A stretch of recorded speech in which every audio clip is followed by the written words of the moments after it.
Taeyang wiped the grease from his hands and stared at the blinking message on his old computer screen. Another distress call. He got maybe 3 of these every week on Crossroads Station, and most of them were just rich travelers who didn't want to pay for proper repairs. But this one was different. The signal came from a Velkari ship. Taeyang had never worked on one before. Hell, he had never even seen a Velkari up close. They were bird-like aliens who kept to themselves, proud and fierce. Other mechanics on the station had already refused the job. Too complicated, they said.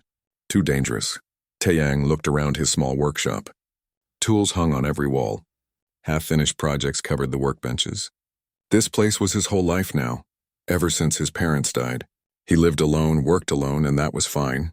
Safer that way. But something about this call bothered him. The message said the ship's power core was failing. That meant whoever was inside had maybe a few hours of life support left, maybe less. He grabbed his toolkit and headed for the docking bay. The Velkari ship was small and elegant, nothing like the bulky human vessels Taeyang usually fixed. Its hull shimmered with strange colors even in the dim station lights. The name on the side read Sunrise Wing in flowing alien letters. Taeyang connected his suit to the airlock and waited. The door opened with a hiss and stale air rushed out. Inside, emergency lights cast everything in a red glow. The ship was dying. He found her in the cockpit, slumped over the controls. At first he thought she might be dead. Then she moved slightly, and he saw the shallow rise and fall of her chest. Her feathers, which should have been bright and colorful, looked dull and gray. Her large eyes opened halfway, focusing on him with difficulty. She tried to speak, but her voice was weak. The translator in Taeyang's suit struggled with her language. She managed to say, "No charity, leave me," but Taeyang shook his head. "Not a chance," he said. He checked the cockpit displays. Even worse than he thought. "Just hold on. I need to check your power core." The ship's computer system was still partly working. Taeyang asked it to show him the engine room. What he saw there made his stomach drop. The power core was a crystalline structure, beautiful and complex, glowing with inner light. But a huge crack ran through its center. The crystal was splitting apart. Taeyang had read about Velkari technology. They built their ships using both living crystal and machines, blended together in ways humans didn't fully understand. When a core crystal cracked like this, everyone said it was impossible to fix. The ship was supposed to be abandoned, but Taeyang looked closer. The crack pattern was strange. It didn't look like the crystal had broken from age or damage. It looked like too much energy had flooded through it all at once. An overload, not a structural failure. Maybe, just maybe, he could work with that. He went back to his ship and grabbed every spare part he had. Human jump drives used similar energy crystals, though much simpler ones. If he could bridge the crack with a human power regulator, it might stabilize the Velkari crystal long enough to save the ship. It was a crazy idea. Human and Velkari technology didn't mix. Everyone knew that. But Taeyang had fixed impossible things before. That was what humans did best. They found ways to make things work even when they shouldn't. He worked for hours in the cramped engine room, his hands steady despite his racing heart. The Velkari pilot drifted in and out of consciousness. Sometimes she mumbled words he couldn't understand. Taeyang talked to her anyway, explaining what he was doing, hoping his voice would help her stay alive a little longer. He told her he was connecting a bypass. "This shouldn't work according to any engineering manual," he said. "But manuals are written by people who give up too easily." He sealed the connection and held his breath. For a long moment, nothing happened. Then the crystal began to glow brighter. The crack was still there, but energy flowed around it now, following the path Taeyang had created. The ship's lights came back on, steady and strong. Air circulation restarted with a gentle hum. The core was running at 95% efficiency. For a supposedly dead ship, that was a miracle. Taeyang made his way back to the cockpit exhausted. 18 hours of work without rest. His back ached and his hands trembled. But the Velkari pilot was sitting up now, color returning to her feathers. She stared at him with those large alien eyes. Then her feathers changed color, flushing deep red. Taeyang didn't know what that meant, but something about it made him nervous. She told him he had saved her life. Her common tongue was heavily accented, but understandable now that she was stronger. He had saved her ship when no one else would try. Taeyang shrugged. "Just doing my job." "You can pay whatever you think is fair once you're back on your feet." The pilot stood, though she swayed slightly. She placed one hand over her heart in what looked like a formal gesture. She introduced herself as Nari of the Velkari Exploration Guild. She told him he had bound her to him with his kindness. She owed him something called karethanol. A soldat Taeyang frowned. He didn't know what that meant. Nari explained slowly, her feathers shifting through several colors. It meant that she belonged to him now. Until she could repay what he had given her, her life was his. Taeyang took a step back. Wait, what? No, that's not necessary. He tried to explain, but Nari's strength gave out. She collapsed and Taeyang barely caught her before she hit the floor. She was unconscious again, but this time from exhaustion, not dying. Her breathing was steady. Taeyang carried her to the station's medical bay, his mind spinning. What had he gotten himself into? Later that night, he sat in his friend Hyun's bar, nursing a drink and staring at nothing. Hyun slid into the seat across from him, grinning. He had heard Taeyang saved a Velkari today. Big news on the station. Everyone was talking about it. Taeyang muttered something about a soul debt. Did Hyun know what that meant? Hyun's grin got wider. He pulled out his data tablet and scrolled through several pages. Then he started laughing. This was good, he said. In Velkari culture, if someone saves your life, you owe them everything. Literally everything. You have to serve them until the debt is repaid, Taeyang protested. That was ridiculous. He didn't want a servant. Hyun continued, clearly enjoying this. It got better. For a life debt this big, the traditional ways to repay it were either lifelong service or offering yourself as a mate. Taeyang choked on his drink. What? Hyun was still grinning. So this Velkari woman now thought she belonged to Taeyang, body and soul, until he said otherwise.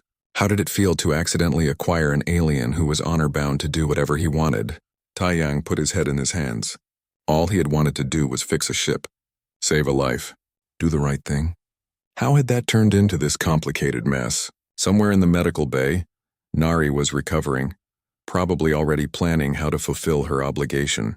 Taeyang had no idea how to handle this. He was just a mechanic who lived alone and liked it that way. But deep down, a small part of him wondered what it would be like to not be alone anymore, even if it started in the strangest way possible. He finished his drink and headed back to his workshop. Tomorrow, Nari would probably show up to start repaying her debt. Tomorrow, his simple, quiet life would get a lot more complicated. Taeyang just hoped he could survive it. Taeyang woke up the next morning to find Nari standing in his workshop. He hadn't heard her come in. She stood perfectly still near the doorway, her feathers a muted blue-gray color. She wore simple clothing now, not the ceremonial outfit from before. Her large eyes watched him carefully. Morning, Taeyang said, rubbing sleep from his eyes. He had fallen asleep at his workbench again. How are you feeling? Nari stepped forward. She moved with grace, her feet barely making sound on the metal floor. She told him she was recovered. The medical bay had released her. Now she was here to fulfill her obligation. Taeyang sighed. Look, about that. You don't have to do anything. I helped because it was the right thing to do. Not because I wanted payment. Nari's feathers flushed darker. Among her people, she explained, refusing a debt was a deep insult. It suggested he found her unworthy. Was that what he thought? No, Taeyang said quickly. That's not it at all.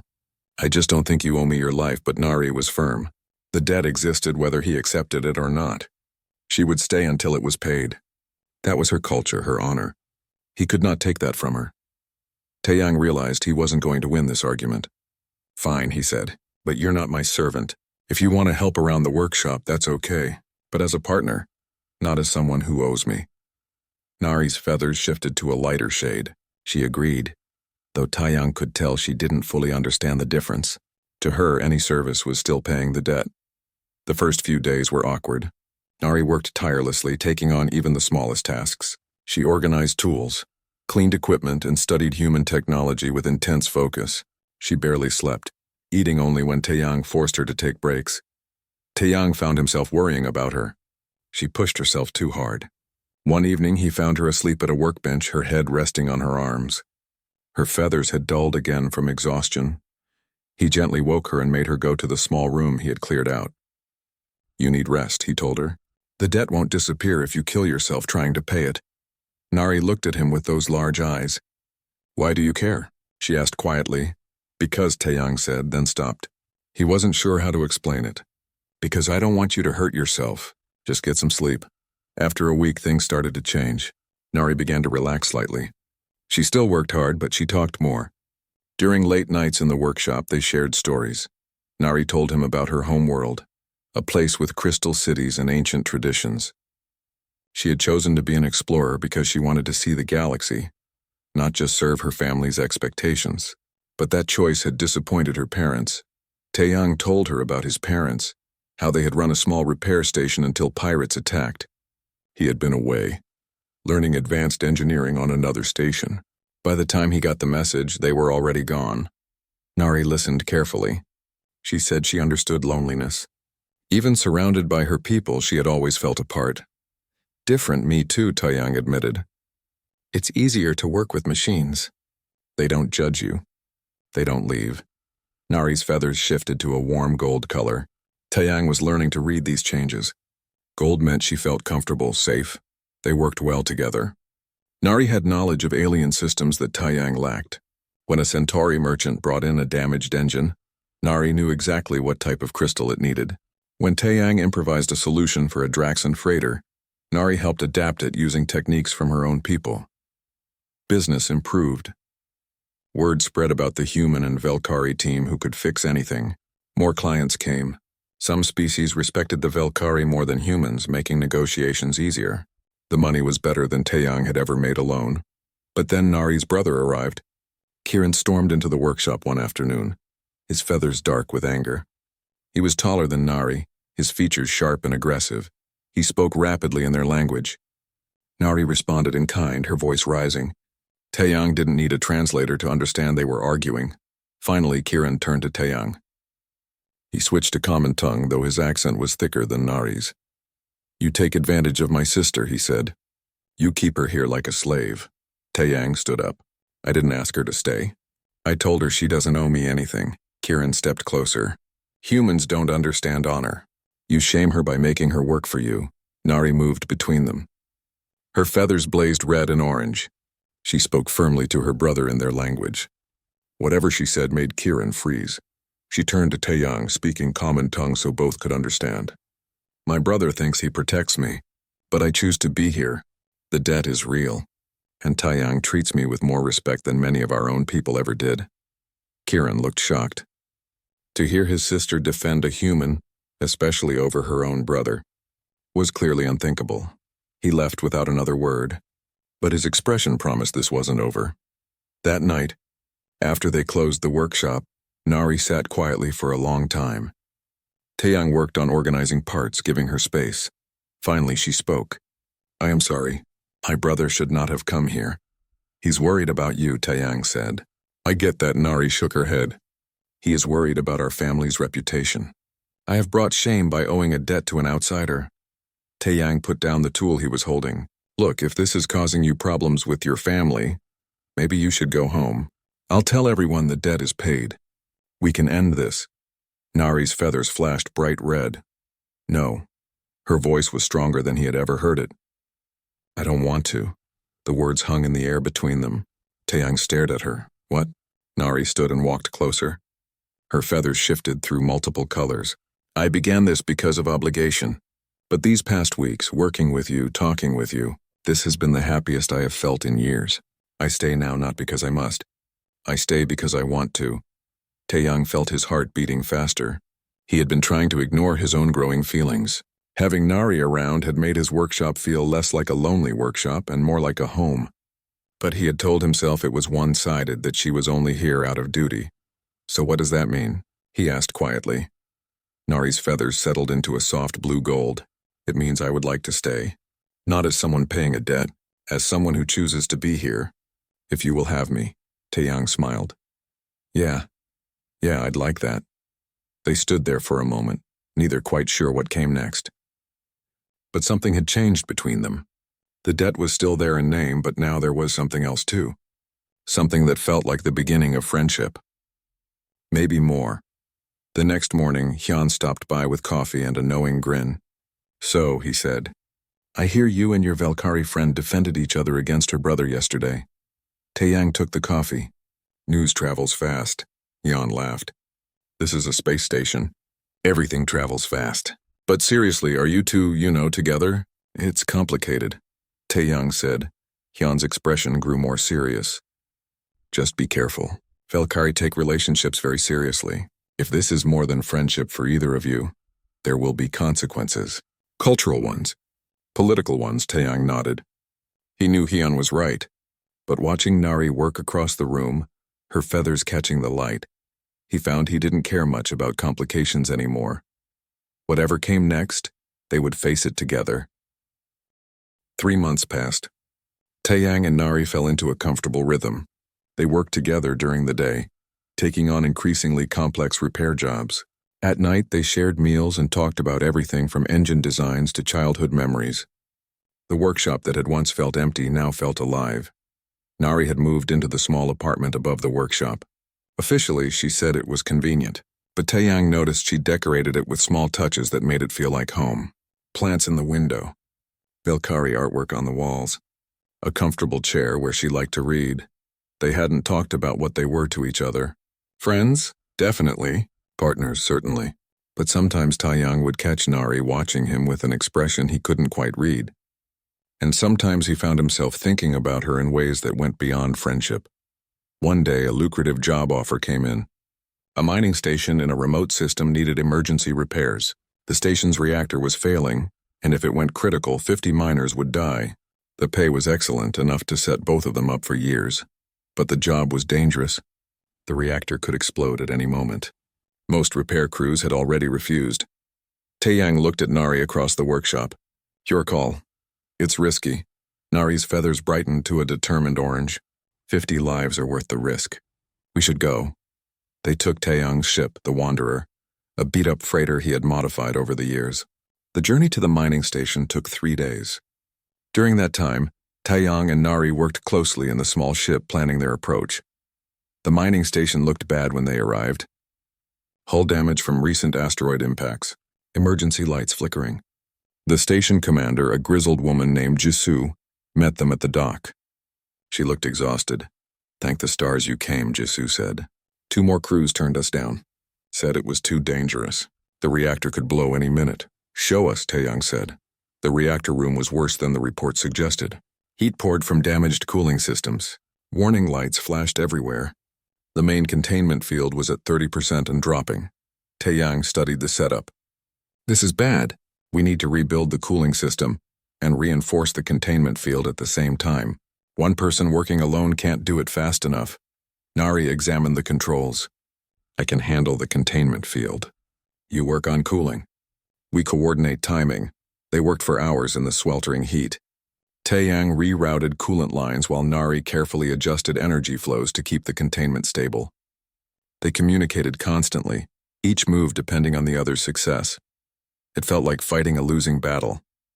Every fix revealed another problem, but slowly, steadily they made progress. Taeyang marveled at how well they worked together. Nari anticipated his needs before he asked. He understood her intentions from the smallest gesture. Then disaster struck. A secondary explosion rocked the station. Part of the corridor collapsed, trapping Taeyang in a damaged section.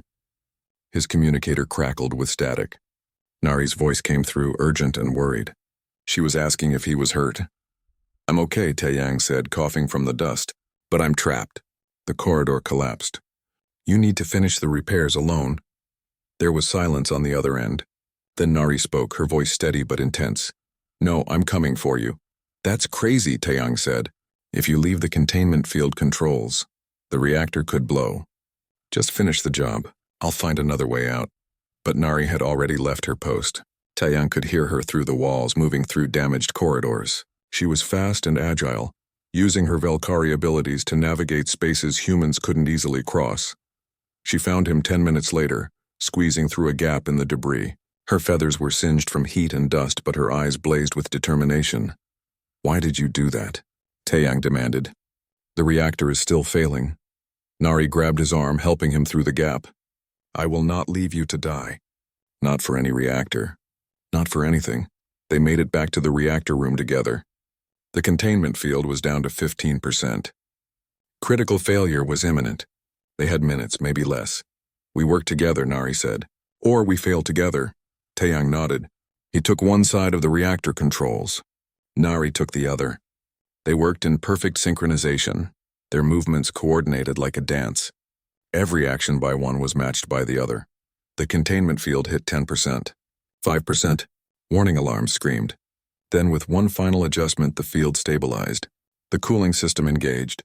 Temperature readings began to drop. They had done it. The reactor was stable. The station was saved. Taeyang and Nari stood in the reactor room covered in sweat and grime. The danger was over. 50 people were alive because of what they had accomplished together.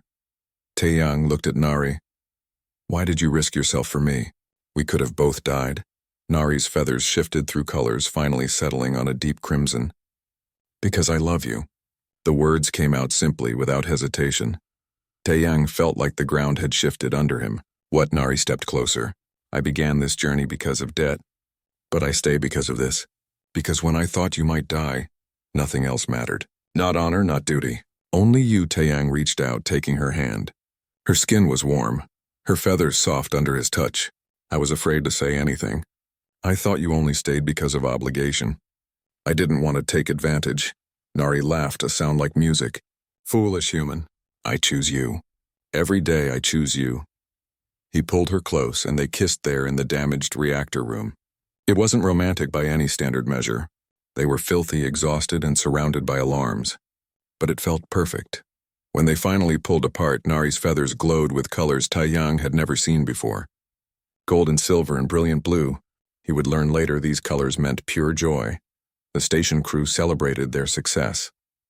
Jisoo paid them well and offered drinks all around. But Taeyang and Nari left early, returning to the Wanderer together. That night, as they traveled back to Crossroads Station, they talked about what this meant. A human and a Velkari together. It would cause problems. Nari's family would object. Some of both their peoples would disapprove. But looking at each other in the dim light of the ship's cabin, they knew they would face those problems together. Whatever came next, they were no longer alone. Then Nari's communicator beeped. A message from Velkari space. Her family had heard about her relationship with a human. They were demanding she return home immediately. Nari read the message, her feathers darkening. "If I don't return, they will formally exile me. I will lose my family, my heritage, everything." Taeyang felt his heart sink. "Then we don't tell them no. We go to them. Together. We face this the right way." Nari looked at him with surprise. "You would come with me? Face my family?" "You risked your life for me today," Taeyang said. "I can handle an uncomfortable family meeting." But Nari shook her head. "You don't understand. If the family tribunal rules against us, I will be exiled with dishonor. You will be seen as having corrupted me. Both our lives will be harder." Taeyang took both her hands in his. "Then let them rule. Let them exile you. I don't care. As long as we're together." Nari's feathers shimmered through every color at once. Then she threw her arms around him, holding him close. They stayed that way for a long time, knowing that the easy part was over. Now came the hard part, facing the consequences of their choice, but they would face it together. The journey to Velkari space took 2 weeks. Taeyang spent most of that time learning about Nari's culture, reading everything he could find about their customs and laws.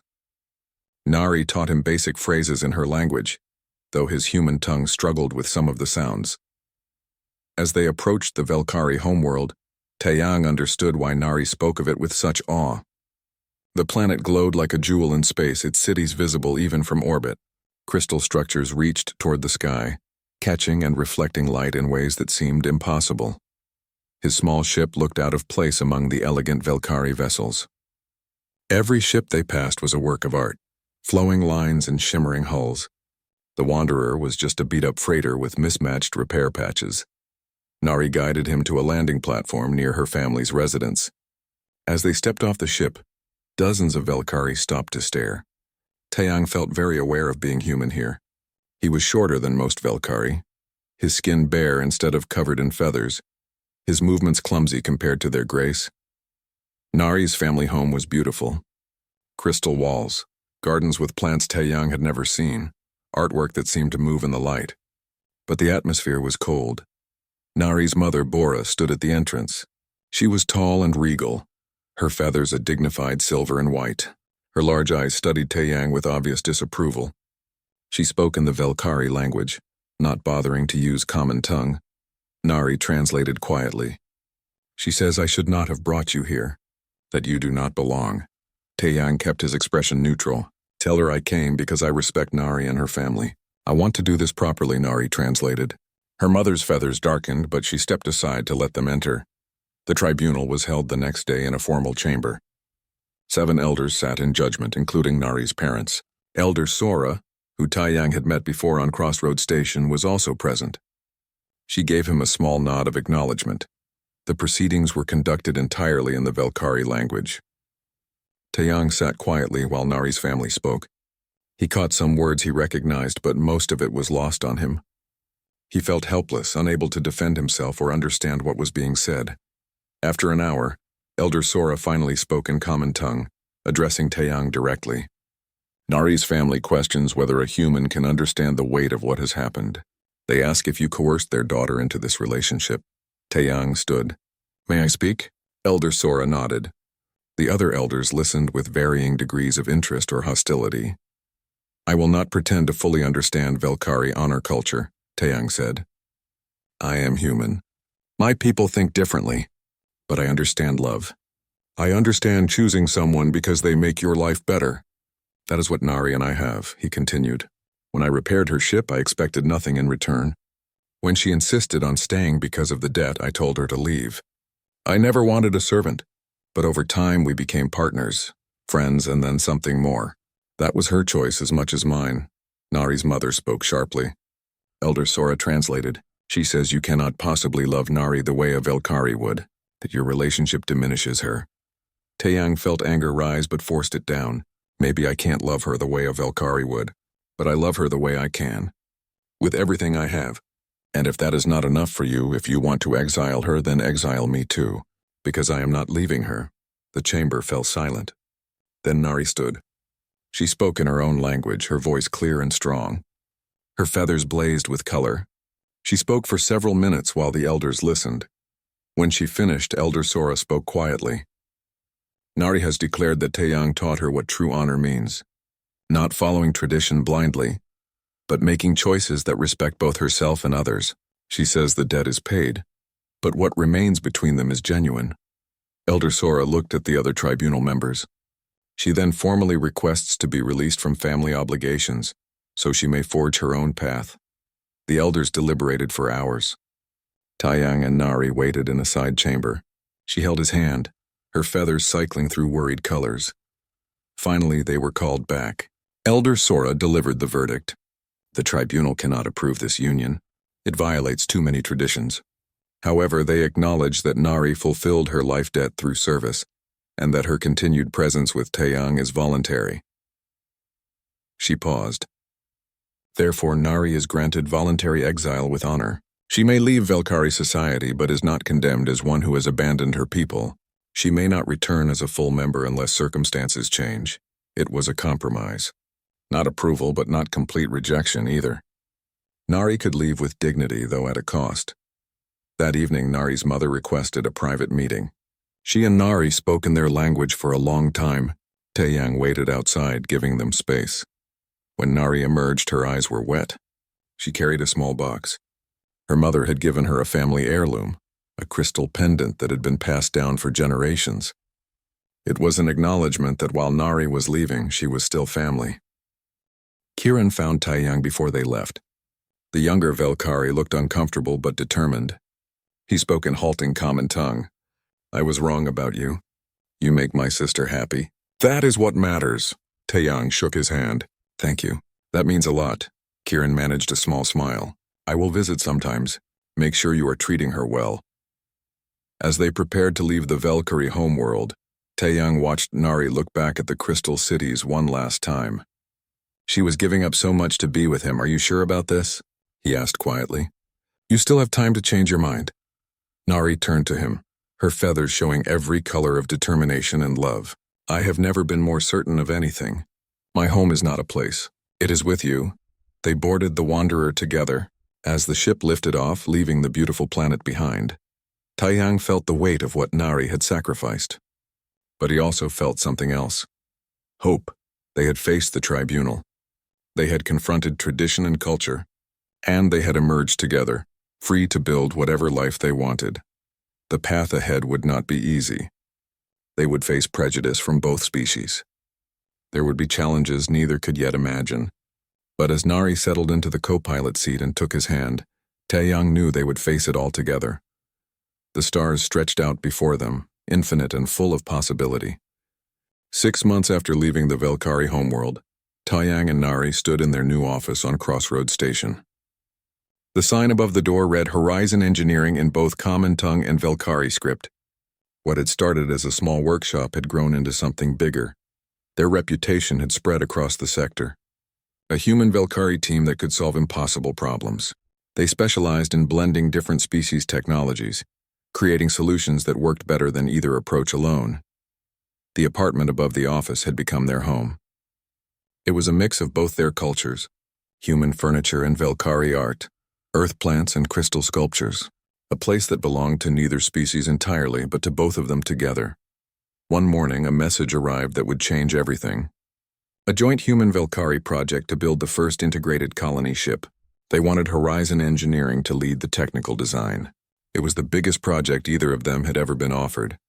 Taeyang read the message twice. This is huge. If we succeed, we prove that our model works, that humans and Velkari can build something together. Nari's feathers shimmered with excitement. It is also dangerous. Many on both sides do not want this to succeed. They will oppose us, then we show them they are wrong, Taeyang said. Together, they accepted the contract.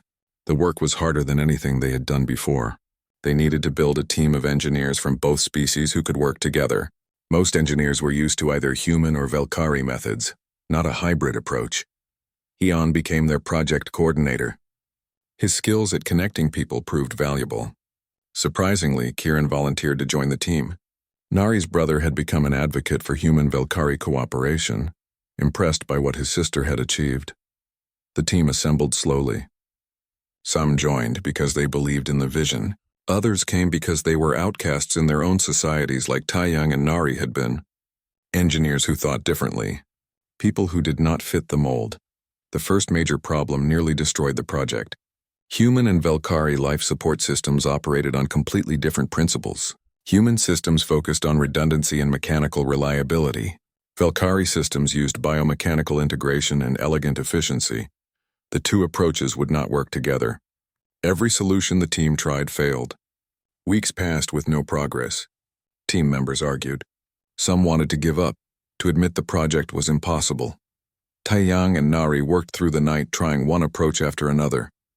They were exhausted, running on caffeine and determination. At 3 a.m, surrounded by failed designs, they finally saw it. The solution was not to force the systems to work together. Instead, they created a bridge system that translated between them. It took elements from both approaches and created something new. A hybrid that was neither purely human nor purely Velkari. It was like their relationship, Taeyang realized. They had not become the same. They had remained themselves but found a way to connect that respected both their differences.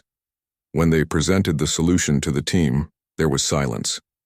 Then one of the human engineers started clapping. Others joined in. Even the skeptical Velkari engineers looked impressed. The breakthrough energized everyone. Problems that had seemed impossible became merely difficult. The team worked with new enthusiasm, building on the hybrid approach for every system. Months passed. The colony ship took shape in orbital shipyards. It was beautiful, combining the flowing lines of Velkari design with the robust functionality of human engineering, something unprecedented. Near the end of the project, the Velkari Exploration Guild sent an official message. They offered Nari a formal commission to captain the colony ship. It was a significant honor, a sign that attitudes were slowly changing. Taeyang read the message over her shoulder. "You should take it. This is what you trained for." Nari shook her head. Her feathers were calm, certain. "I appreciate the offer. But my place is here, building these bridges, not sailing across them alone." She drafted a respectful decline. Instead, she recommended another Velkari engineer from their team, one who had the skills and the desire to lead such a mission. The night before the colony ship's launch, Taeyang and Nari stood on the observation deck of their apartment. The ship hung in space beyond the window, illuminated by station lights. It represented everything they had built together. Taeyang pulled out a small package. He had been working on it in secret for weeks. Inside was a piece of crystal from Nari's old ship, the Sunrise Wing. He had transformed it through careful work, combining human metallurgy with Velkari crystal techniques. It was now a beautiful pendant, housing the heart of the ship that had brought them together. Nari held it carefully, her eyes wide.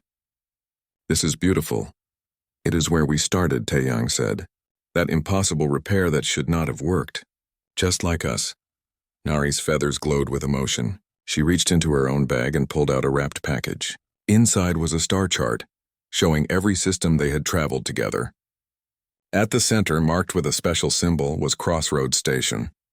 "They're home, so you remember where we have been," she said, "and that no matter where we go, we always have a place to return." They held each other, watching the colony ship through the window. The launch ceremony was huge. Representatives from dozens of species attended. Human and Velkari officials gave speeches about cooperation and unity. Elder Sora spoke about how one human and one Velkari had proven what was possible. Captain Minho, an old family friend, found Taeyang in the crowd. "Your parents would be proud," he said. "You have built something that matters." Even some of Nari's family had come. Her mother stood apart, proud and formal, but she nodded to her daughter. A small gesture, but meaningful. As the colony ship ignited its engines and jumped into hyperspace, the crowd cheered. Taeyang and Nari stood together, hands clasped, watching their creation begin its journey. Later, back at their office, they found dozens of messages. New contracts. Requests for consultations. Other species wanted what Horizon Engineering offered. The ability to bridge differences and create something new. Hyun stopped by with drinks to celebrate. He raised his glass.